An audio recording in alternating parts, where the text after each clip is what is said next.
सबसे पहले बहुत बहुत धन्यवाद।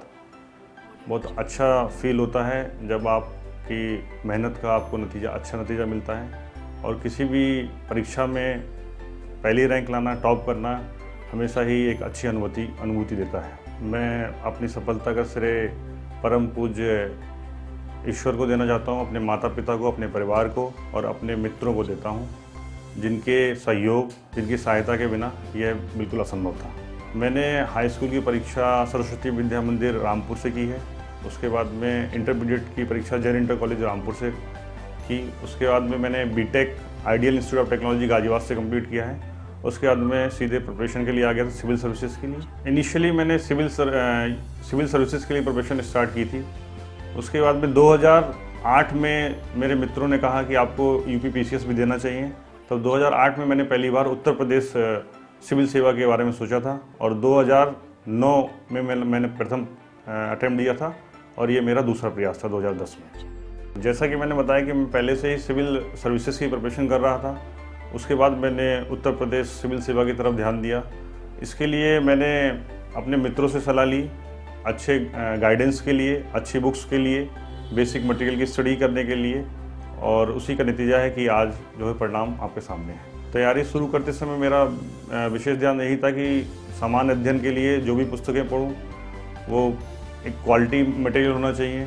उसके बाद में विषयों के चयन के संबंध में मैंने कई लोगों से सलाह ली कि जो विषय हैं वो मेरी रुचि के अनुसार हों, और जो थोड़ा प्रचलित विषय हैं उनको मैं सेलेक्ट कर सकूं। इसीलिए मैंने ज्योग्राफी और सोशल वर्क को सिलेक्ट किया। प्रथम प्रयास में मेरा दूसरा वैकल्पिक विषय भौतिक विज्ञान था, जिस कारण मुझे सफलता नहीं मिल सकी। इसी कारण दूसरे प्रयास में मैंने भौतिक विज्ञान को छोड़कर मैंने सोशल वर्क को इस बार ऑप्ट किया, और इस बार सफल हुआ।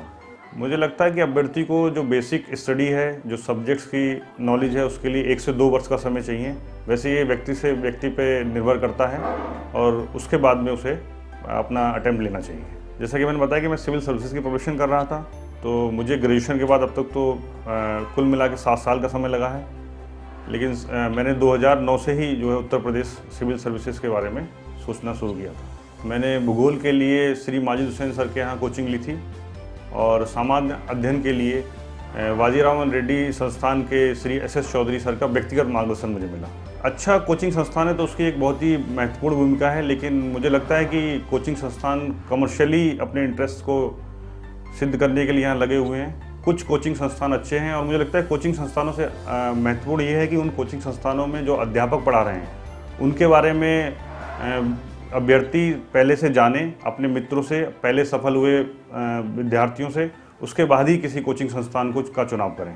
इंटरनेट के लिए देखिए, करंट अफेयर्स के लिए मैं मोस्टली द हिंदू न्यूज़पेपर और इंटरनेट पे ही डिपेंडेंट था, और द हिंदू की वेबसाइट और जागरण जोश की जो वेबसाइट है करंट अफेयर्स के लिए, उसका मैंने भरपूर उपयोग किया, और वो अत्यधिक लाभकारी सिद्ध हुई। जागरणजोश.com पर मैं रेगुलर उसका रीडर रहा हूँ।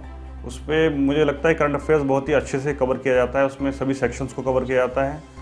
सलाह मेरी यही रहेगी कि साइंस एंड टेक और एनवायरनमेंट के सेक्शन जो हैं उसको और थोड़ा वाइड उसकी कवरेज रह सके, जिससे कि सिविल सर्विसेज जो आज की डायनामिज्म है उसको वो कवर कर सके। इसका नेशनल और इकोनॉमी जो सेक्शन है वो सबसे अच्छा लगता है। मेरा इंग्लिश मीडियम रहा है, तो मैंने इंग्लिश में ही उसे देखा है।